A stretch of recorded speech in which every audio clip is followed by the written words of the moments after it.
Day one of Washington Commanders training camp is in the books. What we saw and what it means, plus a former coach gets one step closer to immortality. All of that right now on the Locked On Commanders podcast. Your daily podcast on the Washington Commanders, part of the Locked On Podcast Network. Your team every day.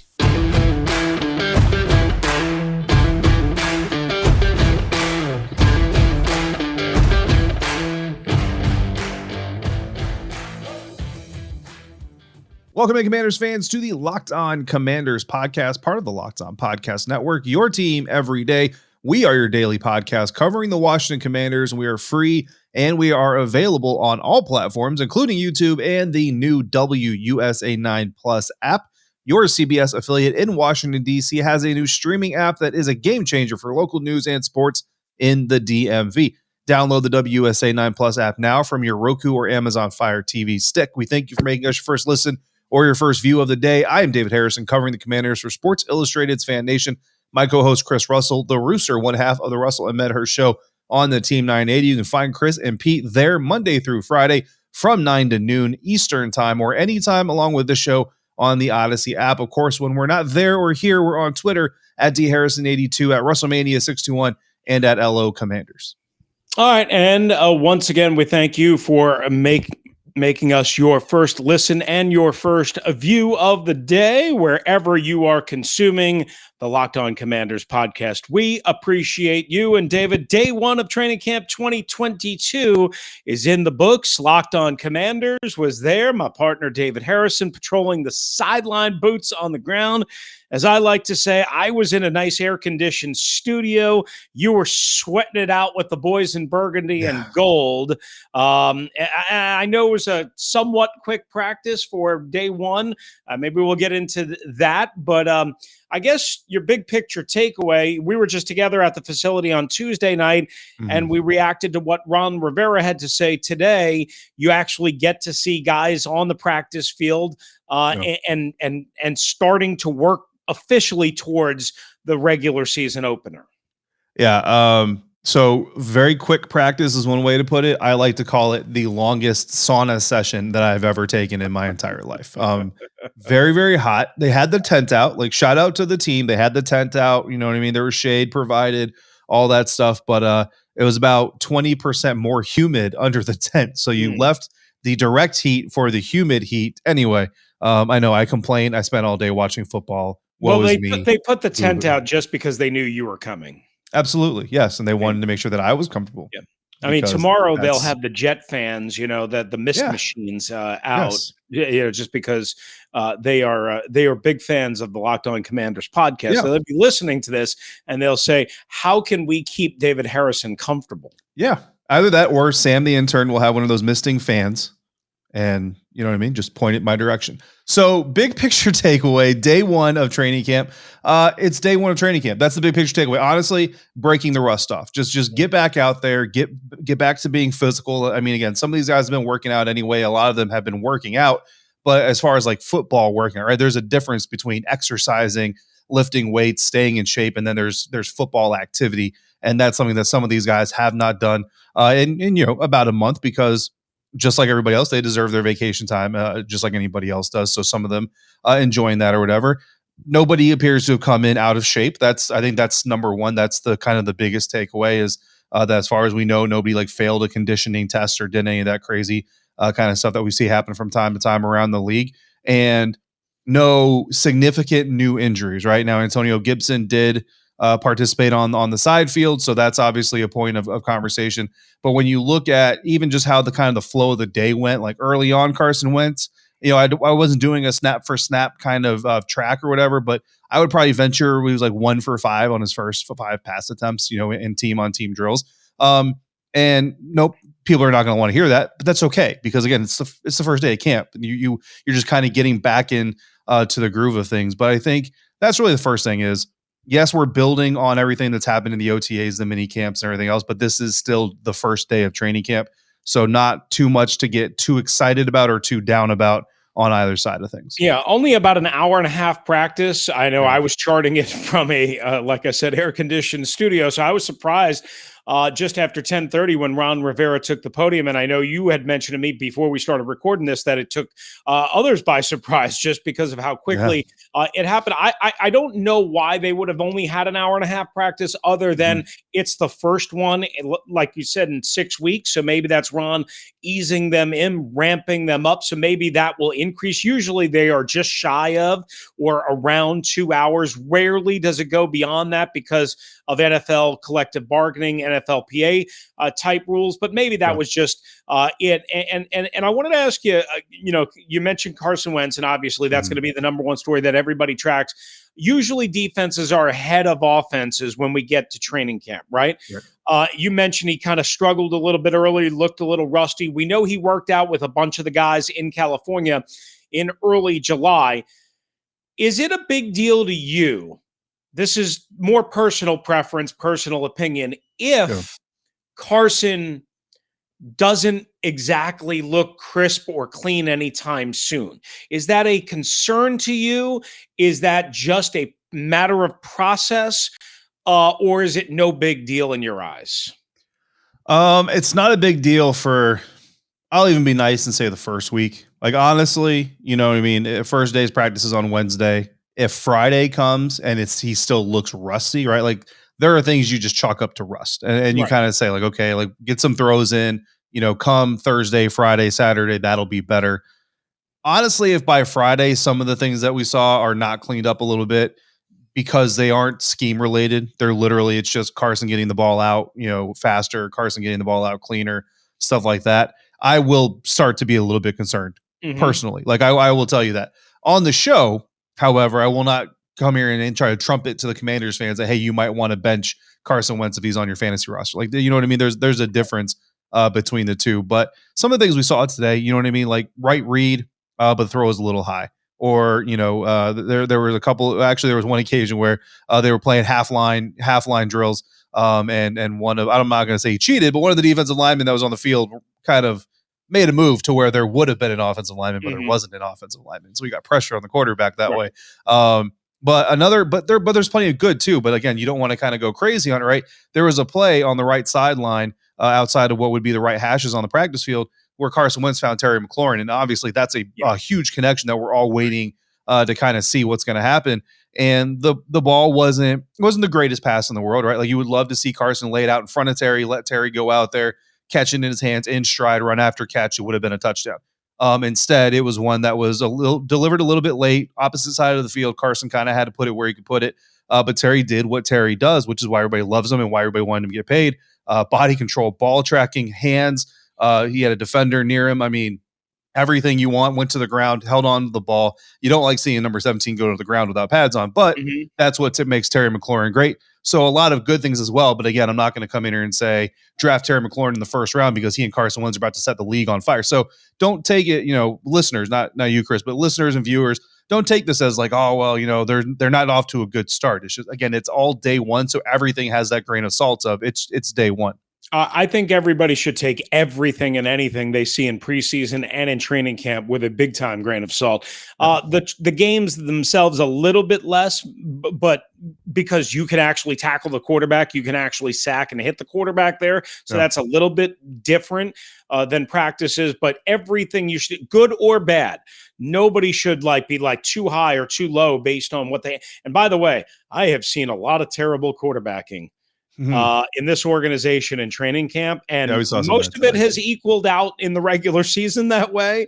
But sometimes it does flip and you could struggle in camp and be good during the season or vice versa. Right. But I've seen a lot of bad play. I'll just say that. So I'm actually kind of hoping I'm trying to be positive and hoping that Carson Wentz eventually looks the part. One more quick note. Antonio Gibson did not practice. He was on the side field. Ron Rivera afterwards did not seem concerned. Now they didn't put him on preseason PUP to start. So I guess, again, you have to take that as legitimately no major concern, but he did miss parts of the OTAs and he has battled some lower leg injuries. I know this is an upper leg injury. Any concern on your end?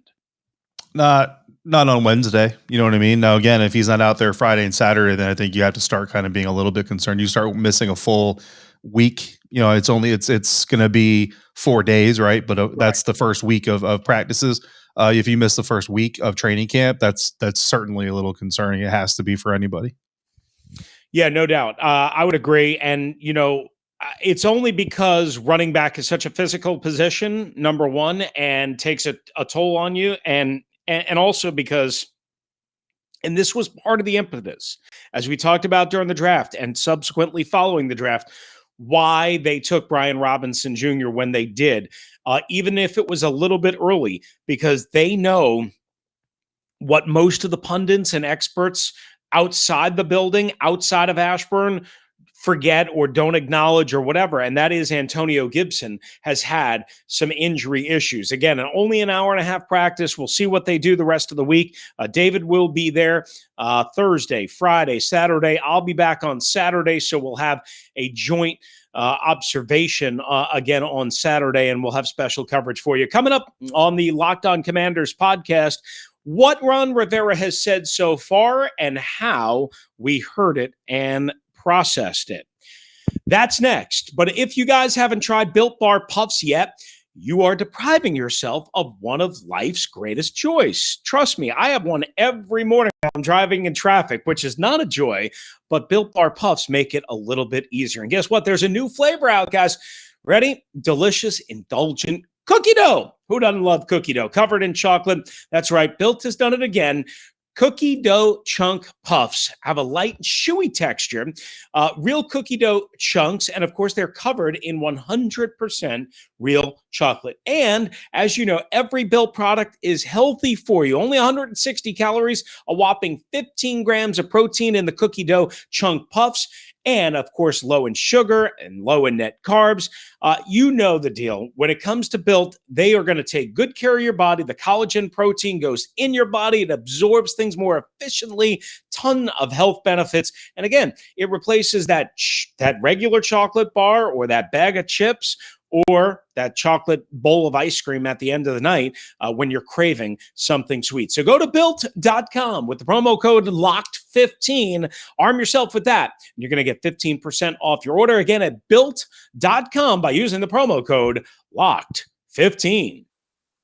All right, thanks once again for making the Locked On Commanders podcast your first listen and your first watch each and every day. All right, David, you and I were there on Tuesday together. Ron Rivera opened up camp with a lot of words. We covered the Chase Young timeline that Ron established. It was a little bit of a surprise, I think, to most, along with the playoffs or bust answer on the previous episode, which people can still check out wherever they get their podcasts. Of course, the audio version or the video version on YouTube. But what else did he have to say that caught our ears? I was thinking about this after we got done recording the live episode from Ashburn. He says, about the linebackers, they feel very good about the group overall, right? That's, I think, some coach speak. He said, we think they fit for what they want to do and how we want to do it, but they're going to evaluate the position group for about the first week before they make any decisions in terms of a veteran guy, is what he said. And that's the interesting part, right? They had all OTAs to evaluate. So they have some evaluation. There's a bunch of young guys. There's, of course, Cole Holcomb and Jamin Davis and Khalid Hudson and so on and so forth, right? But he's basically saying we're going to give it about a week of training camp to see what some of the younger guys maybe absorbed over that summer break and how they look, Bryce Notre, somebody like that, to see if they can plug maybe that fifth linebacker spot or some type of configuration like that before they maybe go out and add an Anthony Barr, who I know you and I both talked about last week, or somebody like that, maybe even a Roquan Smith, who seems to be falling out of favor with the Chicago Bears and opened up on PUP. Again, we're throwing out a bunch of names there, but did that surprise you that he's basically saying, we're going to give it about a week and then we might pull the trigger on somebody from the outside? It did and it didn't, only because we've been talking about this team adding a linebacker for months now. And honestly, Ron Rivera has too. Like he said on multiple occasions that linebacker is a position they could be looking at or somewhere they could go to add veteran talent or what have you. So I'm kind of to the point now where we keep saying it, and I mean we as in everybody, because this is something that rarely the team, the fan base, and the media seem to agree on, that the linebacker group is not, the most solidified part of this team. Um, but at the same time, they've continued to not do anything about it from the transactional sense. Like, I'm sure they're coaching and mentoring, and hey, we need you to do this, do that. What I don't have an issue with from Coach Rivera's comment is we're going to give it about a week, right? So you brought these guys in. Some of them are tryout players. You bring them in, you coach them up, you start teaching them the scheme, the language, right? But it's like drinking from a fire hose. Like, you're in the moment, you're trying to learn and develop, but you're also having to absorb it all at the same exact time. And it's hard to kind of really process stuff sometimes until you really step away from it, right? And something I saw today, actually, I was talking to Candy Waller of Seawall, and something I pointed out to her that we kind of stopped and talked about was how Coach Chris Harris, veteran and coach in the National Football League, former NFL player himself, is literally coaching up William Jackson on when to play the inside hip, when to play the outside hip on a wide receiver on an in breaking route. And some people out there might go like, William Jackson needed coaching on that. That's the thing. Like, there are so many nuances to this game within just the position. And then when do you do this? When do you do this based on our scheme, based on the play call? And again, guys, don't get mistaken. It wasn't like Chris Harris wasn't like just showing William Jackson for the first time how to chase a hip of a wide receiver, right? There were nuances to it that we don't honestly have time to go into on this episode, but just kind of reminds you of the nuance of the game and what these players are really processing as they're running through. Like, it's not as simple as, well, the guy ran an in, so why weren't he ran an in route, you had safety help over the inside or over the top on the inside, why didn't you try to undercut that route? It's not as simple as that. There are a lot of other moving pieces to this process. So when you talk about these rookies, right, the Bryce Notrees and all these guys, they haven't really had time to sit down and digest it outside. It's kind of like seeing the tree through the forest, right? They've just been running in trees, just running through the forest. Now let's let them get outside. Let's let them take the big picture, and let's see how they come back after having that opportunity, and see if any of them, step it up a notch. Give them a week to do that. I think that's a reasonable amount of time, 3 to 5 practices, right?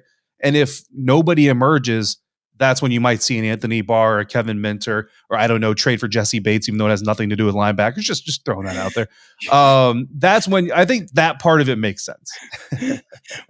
Wait a second.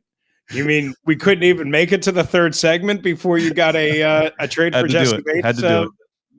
Piece in. No, I understand where exactly you're coming from. I mean, they signed a bunch of undrafted linebackers after the draft, right? Who were then with them for OTAs, because they knew not only did they need help at the linebacker position, but they also need help on special teams, right? Again, we don't know what the initial 53-man roster is going to look at, but maybe one of these guys can pop on special teams, which might solidify them a spot per se at the linebacker group, even if they don't play a lot of linebacker, and you still might be able to keep one of them and also add a veteran linebacker. And you just mentioned a couple of the names. I just thought it was interesting that Ron basically was admitting, look, we realize there's still the potential for the need to add somebody, but they're trying to be, I guess, as patient as they possibly can. I kind of wonder, if they bring in somebody, say a week and a half or so into camp, if that's the way they, Dante Hightower, somebody like that, you mentioned a couple of names, how fast can that guy get caught up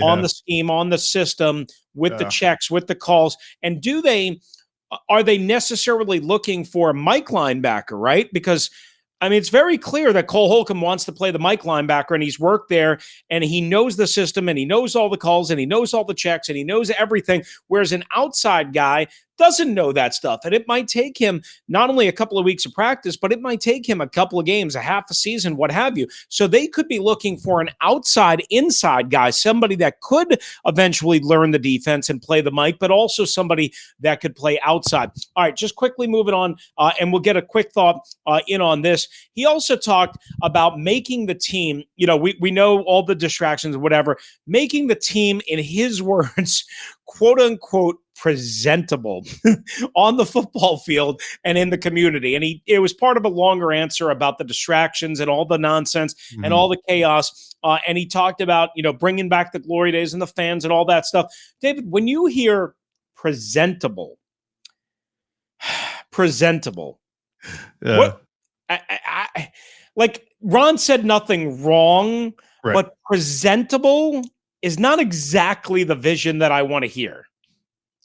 I mean, I think what he's getting at is again the winning culture, right? I mean, teams get embraced by their communities based on their history. You know what I mean? And this franchise has a very storied history, right? But let's be honest, like fans of this team would celebrate. Like if Joe Gibbs and Ron Rivera walked into the mall at the same time, people would applaud Joe Gibbs more than they applaud Ron Rivera. Mhm. That's not because Ron Rivera is a bad guy. It's because his teams haven't had the success that's tied to Coach Gibbs. You know what I mean? And that's just the bottom line of it. So I think what he's trying to say is basically just put forth a team that is more embraceable.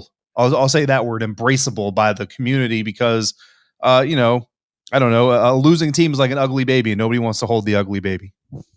That's the best way. What if the ugly baby was named Jesse Bates?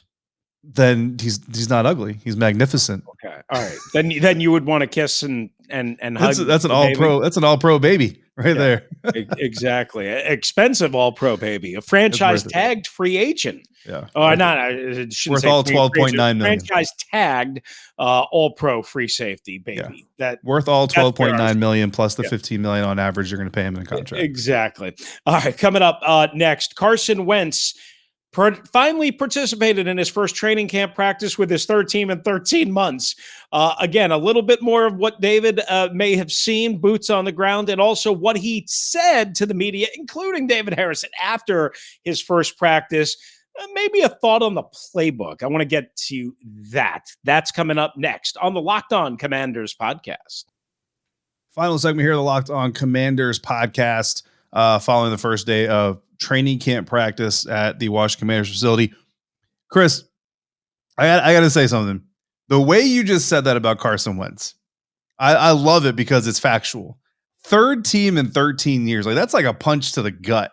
No, 13 months, not 13 years. 13 months, my 13 bad. years third team in 13 months. Yeah. Right, 13 months. Like, that's like a punch to the gut. I mean, let's be real here. The Eagles had moved on from Carson Wentz I mean, technically, yeah, like you know what I mean? Right. Oh, that's such a media thing to say. But if you like, we, we get accused, media, what have you, of being too negative. But I mean, it's like for a quarterback that you are literally banking on, and that you were over aggressive in training for, third in 13 months. That's a lot, David. I mean, that's Teddy Bridgewater department, I mean, like, right.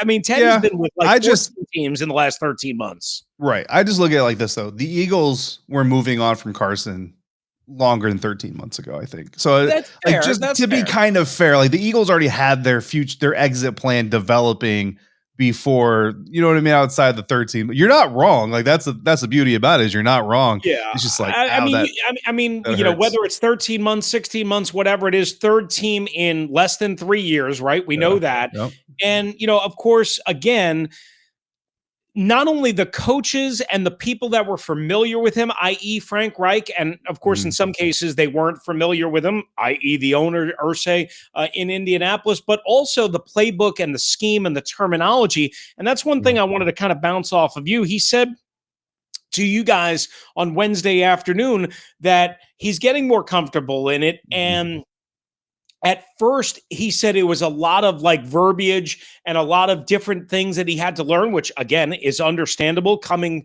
to a new system, right? And he just said, I just kept staying the course, kept learning the playbook, learning the guys. He said he really likes learning the X's and O's.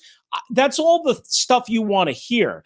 What I do wonder, and what I have to ask you is there any concern on your end that as we fast forward, say 6 weeks from now, we get to week 1 in Jacksonville, I assume he'll be proficient in it, but I find it hard to believe that he'll have it mastered.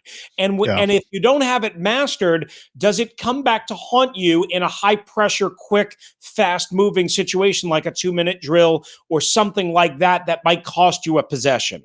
It absolutely could. Yeah. And that's not even a slight on Carson Wentz. That's just the process. You know what I mean? I go back to when Tom Brady joined the Buccaneers in that 2020 season. He told us that it took him through that year's bye week, which was week 13 that year, for him to really feel like he was fully in control of the offense. And mind you, like Bruce Arians, Byron Leftwich have fully admitted they folded some of what Tom Brady liked to do and was used to, and some of his verbiage and some of the way he's been operating over his illustrious career into their offense, but it was still within the framework of their offense. So this is a quarterback who brought his style and some of his plays to the team, and still it took him 3/4 of the year to feel fully in charge or in control. And if you go back to that season, again, Commanders fans aren't going to be familiar, but they just got their butts whooped by the New Orleans Saints. I want to say Los Angeles Rams shortly before that bye week. And a lot of people were wondering if they were even going to last long enough in the playoffs to make any noise. They go on and win the Super Bowl, of course, which is great, but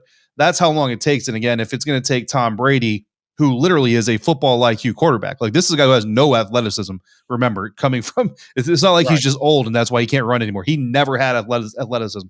So if one of the most cerebral quarterbacks in NFL history needs 13 weeks to really master a new playbook, that's what you have to expect. Like that's got to become the norms, at least the first half of the season. So I think right now it's not about getting Carson to understand and master the entire playbook, because again, Taylor Heineke has said it, like this is one of the wordiest NFL offenses in the National Football League right now. So there's a lot to learn there.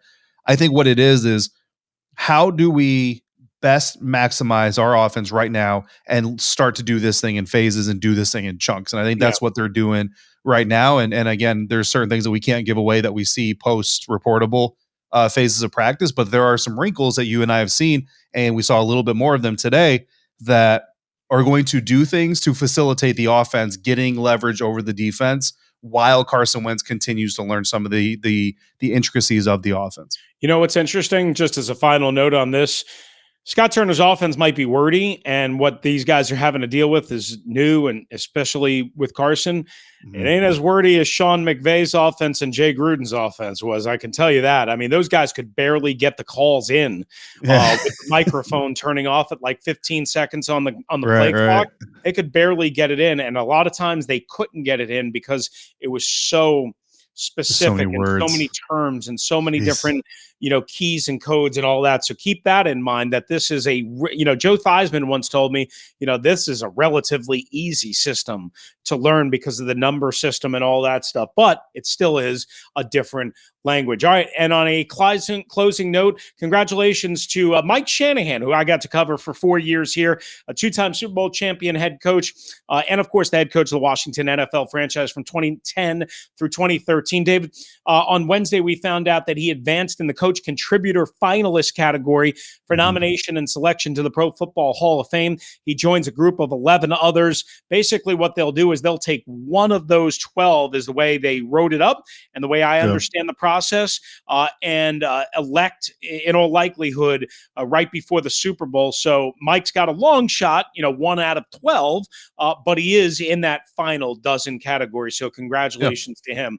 I think he deserves that. So absolutely. I lived in Colorado when he was with the Broncos. So there you go. And Marty Schottenheimer, unless I missed him, did not make that particular list, and probably deserves it. He was on the initial list, another former Washington NFL head coach. Although Marty Schottenheimer didn't last as long as Mike Shanahan did. All right. Thanks again for making the Locked On Commanders podcast your first listen and view of the day, guys. Now make your second listen and watch the Locked On NFL podcast. Our national NFL experts and insiders are keeping fans dialed in with the biggest stories and the latest news from around the league, as all 32 training camps are now officially open. We'll be back with another episode before the week, actually another couple of episodes.